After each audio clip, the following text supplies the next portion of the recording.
Assalamualaikum warahmatullahi wabarakatuh.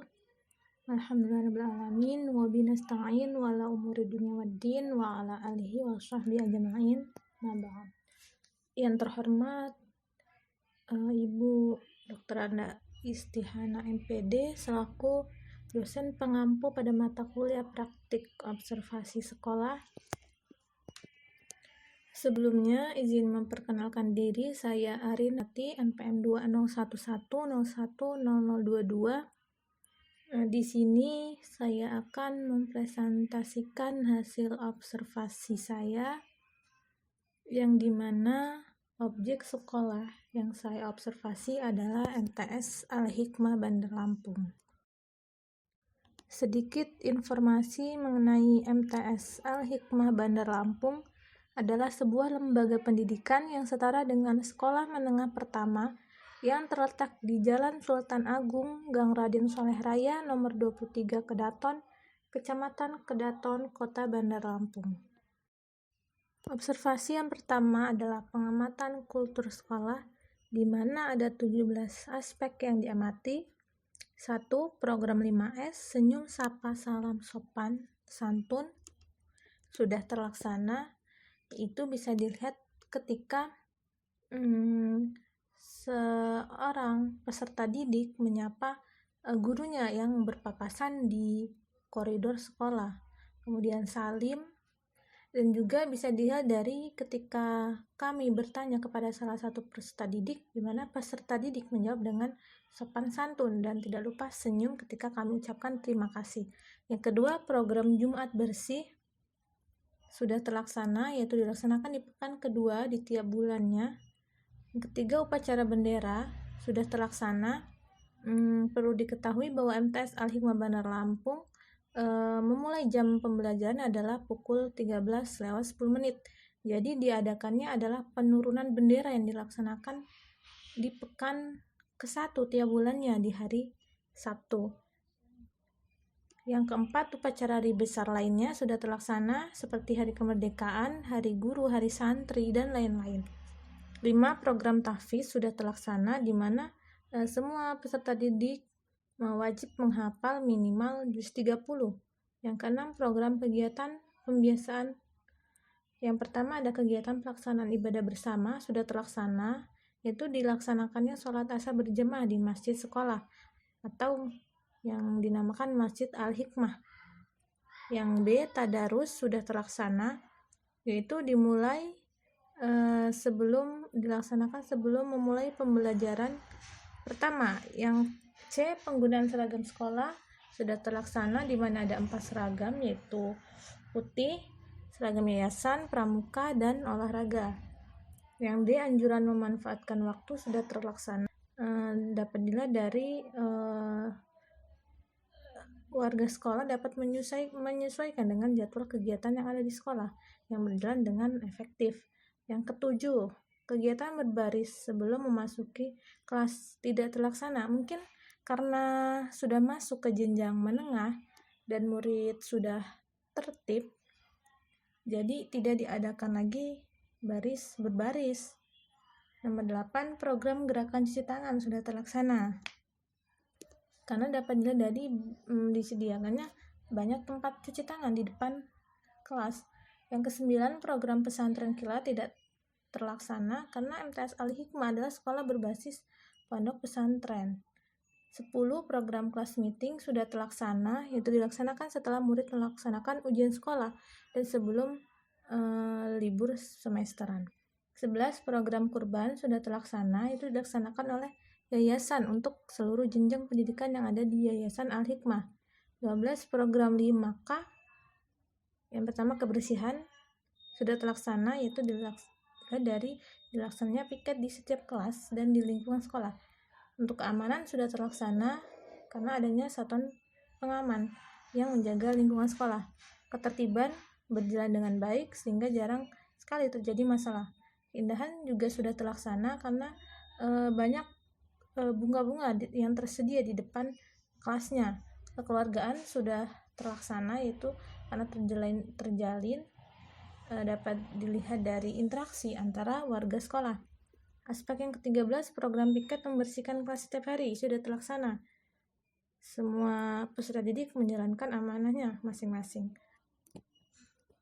14, program zakat sudah terlaksana, yaitu dilakukan ketika mendekati Hari Raya Idul Fitri oleh pihak Pondok Pesantren Al-Hikmah.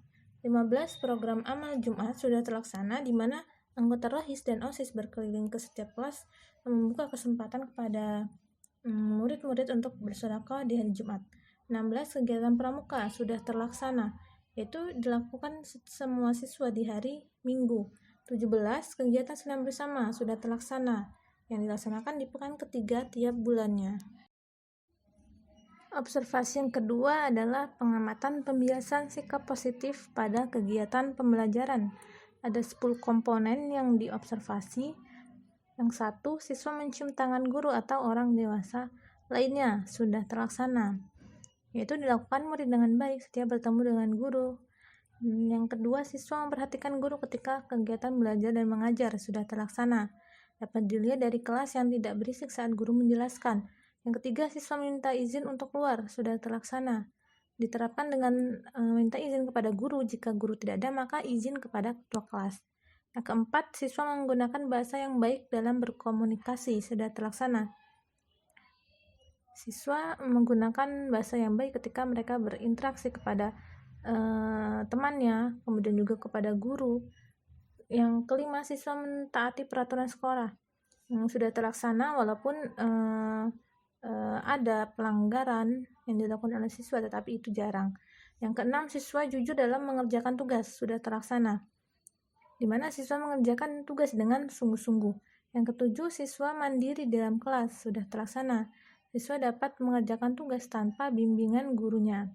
Yang kedelapan, siswa bertanggung jawab atas apa yang dilakukannya sudah terlaksana, di mana siswa yang membuat kesalahan berani mengakui dan mendapat konsekuensinya.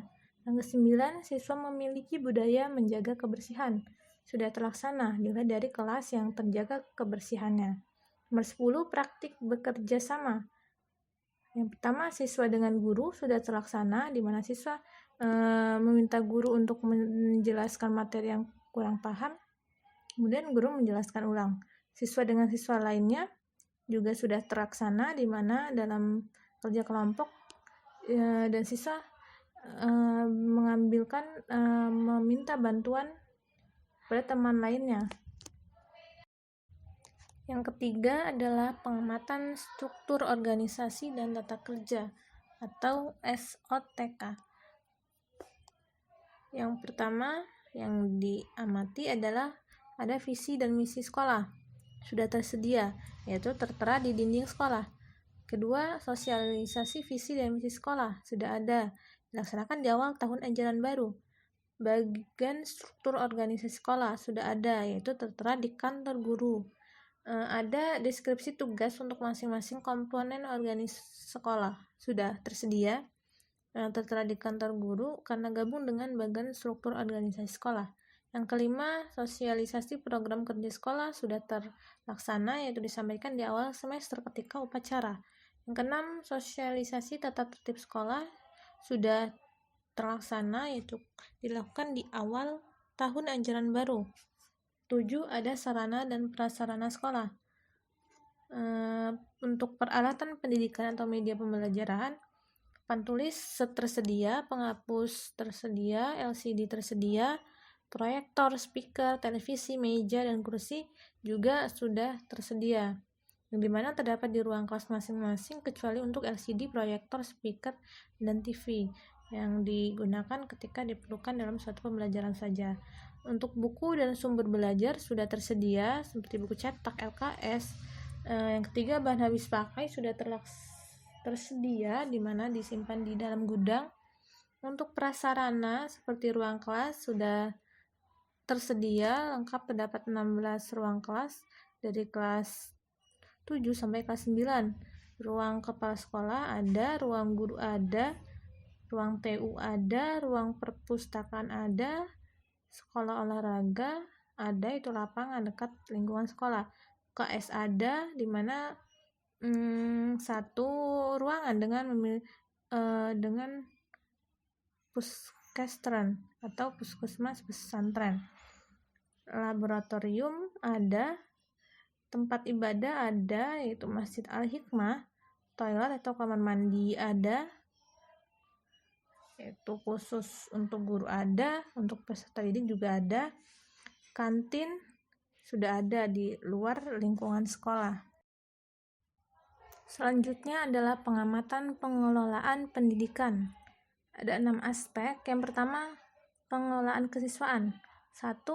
Tersedianya pedoman penerimaan peserta didik baru sudah terlaksana, yaitu disediakan berupa file, papan pemberitahuan, brosur, dan pamflet melalui media sosial, dan diberikan ke calon peserta didik yang tertera di ruang guru. Yang kedua, tersedianya pedoman orientasi peserta didik baru sudah terlaksana, ada di ruang wakil kesiswaan, yaitu berupa file dan dibagikan pada. Ketiga, dilaksanakannya orientasi peserta didik baru, yaitu sudah terlaksana yang disebut dengan matsama. Tujuannya adalah agar peserta didik baru dapat beradaptasi dengan lingkungan sekolah, yang dilakukan oleh pengurus OSIS dengan bimbingan guru. Yang keempat, tersedianya dokumen presensi peserta didik sekolah sudah terlaksana, yaitu terdapat di setiap kelas dan juga dipegang oleh masing-masing wali kelas. Yang kelima, tersedianya dokumen pelaksanaan organisasi di sekolah atau kegiatan ekstrakurikuler sudah terlaksana, disediakan oleh pihak sekolah yang bertanggung jawab atas kegiatan tersebut. Yang keenam, tersedianya pelayanan untuk peserta didik seperti bimbingan konseling sudah terlaksana, perpustakaan sudah terlaksana, koperasi sudah terlaksana, di mana setiap pelayanan memiliki guru pembina. Yang ketujuh, tersedianya jadwal piket siswa di kelas sudah terlaksana, di mana jadwal piket tersebut dipilih oleh siswa dengan arahan wali kelas. Yang kedelapan, tersedianya jadwal belajar siswa sudah terlaksana yang ditentukan oleh sekolah untuk masing-masing kelasnya.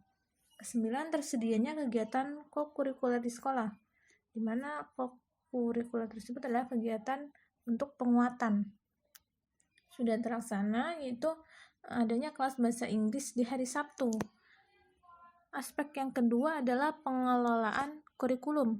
Yang kesatu, tersedianya dokumen penunjang kurikulum seperti silabus, RPP, jadwal mengajar guru, jadwal kegiatan ekstrakurikuler. Semuanya sudah terlaksana. Jadi semua guru dan pembina memiliki dokumen penunjang tersebut sebelum memulai mengajar. Yang ketiga, pengelolaan personalia. 1. Tersedianya daftar urutan kepangkatan tenaga pendidik sudah terlaksana, yaitu tersedia di ruang kepala sekolah dan guru. Yang kedua, tersedianya daftar urutan kepangkatan tenaga kependidikan sudah terlaksana, juga tersedia di ruang kepala sekolah dan guru. Aspek yang keempat, untuk pengelolaan keuangan, tersedianya papan informasi keuangan sekolah, di mana tidak terlaksana adanya berupa file dan data yang disimpan oleh TU yang bersifat rahasia. Yang kedua, tersedianya sumber pendanaan sekolah sudah tersedia, yaitu tersedia oleh pemerintah dan dari SPP peserta didik. Yang kelima, pengelolaan hubungan masyarakat dengan sekolah. Yang pertama, tersedianya sistem penyampaian informasi dari sekolah ke masyarakat sudah terlaksana dengan baik, yaitu berupa pengumuman, brosur, dan informasi digital seperti media sosial, website, Instagram, dan lain-lain. Yang kedua, tersedianya sosialisasi peran serta komite sekolah. Tersedianya struktur organisasi komite sudah tersedia, yaitu di ruang TU. Tersedianya job description sudah tersedia, yaitu di ruang TU. Aspek yang keenam adalah pengelolaan sarana dan prasarana. Yang pertama, tersedianya daftar inventaris sekolah sudah terlaksana, itu dipegang oleh bendahara sekolah. Yang kedua, tersedianya SOP, penggunaan sarana dan prasarana sekolah sudah terlaksana, yang dipegang oleh wakas sarana dan prasarana. Selanjutnya, pengamatan peraturan dan tata tertib sekolah. Ada 6 aspek. Yang pertama, tersedianya tata tertib sekolah sudah tersedia, yaitu tertera di dinding sekolah. Kemudian tersedianya tata tertib kelas juga sudah tersedia yang ada di setiap kelas. Yang ketiga, tersedianya tata tertib untuk tenaga pendidik dan kependidikan juga sudah tersedia, digabung dengan tata tertib sekolah. Yang keempat, tersedianya bimbingan dan konseling di sekolah sudah tersedia. Ruangannya sudah ada sendiri dan guru pembinanya yang adalah Muhammad Hussein Asyari, SPDI. Yang kelima, tersedianya wakil bidang kesiswaan di sekolah sudah tersedia yang dijabat oleh Bapak Abdul Malik Maisir SPD. Yang keenam, tersedianya sanksi pada pelanggar tata tertib juga sudah tersedia yang tertera di dinding sekolah. Yang keenam adalah pengamatan kegiatan ekstrakurikuler di sekolah. Ada 5 aspek yang diamati. Yang pertama, tersedianya kegiatan ekstrakurikuler sudah terlaksana, yaitu seperti rohis, olahraga, paskibra, dan lain-lain yang totalnya berjumlah 16. Kemudian tersedianya jadwal pelaksanaan ekstrakurikuler sudah terlaksana, itu dilaksanakan pada setiap hari Sabtu pulang sekolah. Yang ketiga, adanya pembinaan ekstrakurikuler sudah terlaksana, yaitu dilakukan di awal masuk masing-masing ekskul masing-masing. Yang keempat, adanya guru yang menjadi pembina ekstrakurikuler. Jadi sudah terlaksana di mana setiap ekskul dipegang oleh masing-masing atau 2 pembina. Yang kelima, setiap siswa mengikuti kegiatan ekstrakurikuler juga sudah terlaksana, di mana peserta didik wajib memilih 1 ekstrakurikuler. Kemudian pengamatan kegiatan kokurikuler di sekolah. Yang pertama, tersedianya kegiatan kokurikuler sudah terlaksana, seperti kegiatan bersama, ada kelas bahasa Inggris, dan ziarah wali songo. Yang kedua, tersedianya jadwal pelaksanaan kokurikuler juga sudah terlaksana. Jadi pada awal pembelajaran baru di akhir semester di kelas 9, dan untuk kelas bahasa Inggris di setiap hari Sabtu. Kemudian yang ketiga, adanya pembinaan kokurikuler sudah terlaksana, itu dilakukan oleh anggota OSIS dan guru pembinanya masing-masing. Yang keempat, adanya guru yang menjadi pembina kokurikuler sudah terlaksana, jadi masing-masing memiliki guru pembina. Yang terakhir, setiap siswa mengikuti kegiatan kokurikuler sudah terlaksana, di mana peserta didik wajib mengikuti kegiatan kokurikuler. Selanjutnya adalah pengamatan kegiatan belajar dan mengajar di sekolah dan kompetensi profesional. Ada 16 komponen yang diobservasi. Yang pertama, guru memiliki kemampuan manajemen kelas.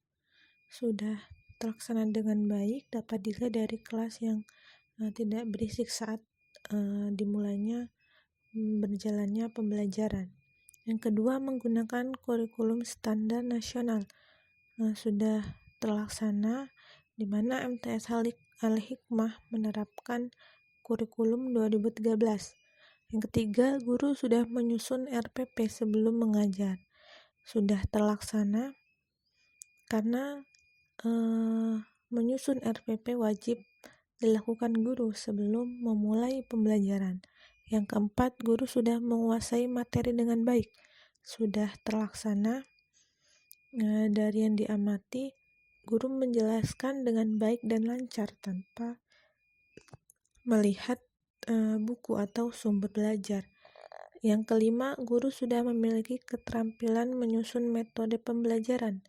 Sudah terlaksana, yaitu digunakannya metode pembelajaran dengan baik sesuai dengan RPP yang dibuat. Yang keenam, guru menyampaikan materi dengan baik. Juga sudah terlaksana, yaitu digunakannya perumpamaan yang memudahkan siswa memahami pembelajaran. Yang ketujuh, guru mengalokasikan waktu pembelajaran secara efektif. Sudah terlaksana. Jadi memanfaatkan waktu dengan baik sudah dilaksanakan oleh guru yang saya observasi sehingga pembelajaran yang dimulai pada pukul 13.10 sampai dengan 15.40 berjalan lancar.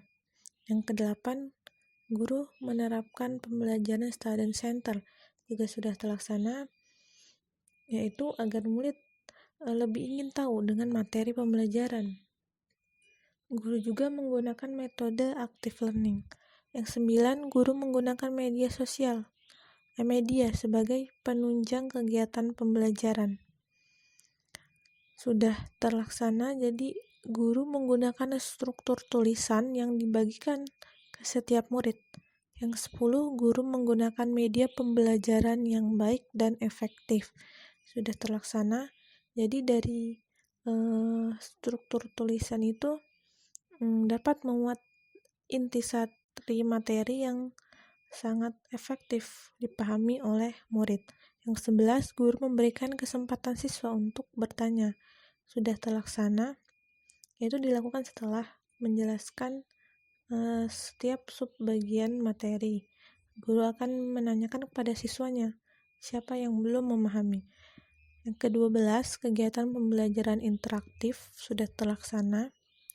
Itu dilihat dari guru bertanya yang dijawab oleh siswa. 13, guru mengaitkan materi dengan pengetahuan yang relevan juga sudah terlaksana, dikaitkan oleh guru. Yang ke-14, adanya evaluasi di akhir pembelajaran sudah terlaksana. Guru memberi tugas di akhir pembelajaran. 15, guru memberikan motivasi kepada siswa sudah terlaksana, yaitu diberikan yang motivasi agar lebih giat lagi dalam belajar di akhir pembelajaran, dan biasa juga di awal pembelajaran. Yang terakhir, guru menggunakan sarana dan prasarana penunjang seperti kolam renang atau laboratorium atau kebun atau aula. Sudah terlaksana, tapi kelas yang saya observasi tidak menggunakan, tapi apabila dibutuhkan, guru tersebut menggunakan sarana dan prasarana penunjang tersebut. Selanjutnya adalah pengamatan kompetensi dasar pedagogi guru. Ada 5 aspek yang diamati. Yang pertama, memahami karakteristik peserta didik dari aspek moral, fisik, sosial, kultur, emosional, intelektual. Sudah terlaksana. Sebagai contohnya, guru memberi perhatian lebih pada siswa yang susah atau tidak mau mengikuti pembelajaran. Kedua, menguasai teori belajar dan prinsip-prinsip pembelajaran yang mendidik. Sudah terlaksana. Jadi, guru dalam menerangkan pembelajaran dilakukan dengan leluasa dan fasih, dimulai dari pembukaan dan penutup penyampaian materi, juga dikaitkan dengan kehidupan sekarang yang membuat peserta didik lebih cepat memahami materi yang disampaikan. Guru juga menjawab pertanyaan dari beberapa peserta didik mengenai materi yang disampaikan. Yang ketiga, membuat perencanaan pembelajaran yang sesuai dengan karakteristik siswa. Sudah terlaksana, yaitu sudah sesuai sehingga siswa memperoleh hasil belajar yang baik. Yang keempat, membuat perencanaan pembelajaran yang sesuai dengan karakteristik siswa. Itu aktif, menyenangkan, student center. Sudah terlaksana. Jadi perencanaan pembelajaran yang dibuat sudah memenuhi setiap karakteristik. Hal itu juga dapat dilihat ketika pembelajaran berlangsung. Peserta didik dapat memahami materi yang telah disampaikan. Peserta didik juga diberikan hak untuk dapat menyampaikan pendapat. Komunikasi antara guru, peserta didik juga berjalan dengan baik. Kemudian diberikannya evaluasi yang menyenangkan. Proses pembelajaran juga berjalan dengan baik, mulai dari pembukaan, penerangan materi, evaluasi, sampai penutup dijalankan dengan lancar juga teratur. Yang terakhir, melaksanakan pembelajaran yang inovatif. Sudah terlaksana. Itu digunakannya metode bervariasi di setiap materi sehingga siswa lebih sangat semangat dalam belajar. Selanjutnya adalah pengamatan kompetensi dasar kepribadian. Ada 4 aspek. Yang pertama, penampilan fisik yang terdiri dari kerapian, kebersihan, keselarasan dalam berpakaian sudah terlaksana dengan baik. Jadi guru sudah berpenampilan rapi, bersih, dan selaras dalam berpakaian. Kedua, sikap keseharian jujur, sabar, rendah hati yang sudah terlaksana. Menjadi teladan yang baik. Sudah terlaksana guru menjadi teladan yang baik di lingkungan sekolah. Yang ketiga, menunjukkan etos kerja, bertanggung jawab, rasa bangga menjadi guru dan percaya diri sudah terlaksana di lingkungan sekolah dan masyarakat. Yang keempat, menjunjung tinggi kode etik guru sudah terlaksana. Jadi guru memenuhi tanggung jawab dengan baik seperti selalu datang tepat waktu, mengajar sesuai dengan RPP silabus yang sudah tersusun sebelumnya, dan selalu menaati aturan di kelas maupun di luar kelas. Pengamatan yang terakhir adalah kompetensi dasar sosial. Yang pertama, berkomunikasi secara efektif dengan siswa, rekan sejawat atau guru lain, dengan atasan, dan dengan tenaga kependidikan sudah terlaksana. Jadi dari hasil yang kami observasi, guru-guru di MTS Al-Hikmah saling berinteraksi untuk menciptakan kemajuan di lingkungan sekolah, seperti terjadi percakapan yang interaktif antara guru dan peserta didik di sela-sela mengajar, di kantor juga, kemudian dengan karyawannya dan lain-lainnya. Aspek yang kedua, memiliki hubungan yang baik dengan siswa, rekan sejawat atau guru lain, atasan, dan tenaga kependidikan sudah terlaksana. Yaitu memiliki hubungan yang baik dengan peserta didik dalam kelas maupun di luar kelas. Terlihat juga dari keakraban antara guru dan peserta didik. Dapat dilihat ketika dari awal sampai akhir kegiatan pembelajaran, yang dimana peserta didik bersemangat dalam mengikuti kegiatan pembelajaran. Dengan guru dan karyawan lain juga terlihat hubungan yang baik, itu ketika di kantor atau di luar kantor. Kemudian aspek yang ketiga, menjadi anggota PGRI atau IGI sudah terlaksana, karena setiap guru diwajibkan menjadi anggota PGRI atau IGI. Yang keempat, beradaptasi dengan lingkungan tempat mengajar. Guru yang kami observasi di kelasnya adalah guru yang sudah lama mengajar di MTS Al-Hikmah, sehingga guru tersebut sudah beradaptasi dengan lingkungan tempat mengajarnya. Yang terakhir, memiliki hubungan yang baik dengan orang tua siswa melalui grup WA atau komite sudah terlaksana, karena terjalin interaksi pada saat pertemuan dengan wali murid dan juga di grup media sosial seperti WhatsApp yang bertujuan untuk mengontrol dan memantau kegiatan anaknya pada saat di sekolah. Mungkin cukup sekian yang dapat saya presentasikan dalam video kali ini. Kurang lebihnya saya mohon maaf. Akhir kalam, Assalamualaikum warahmatullahi wabarakatuh.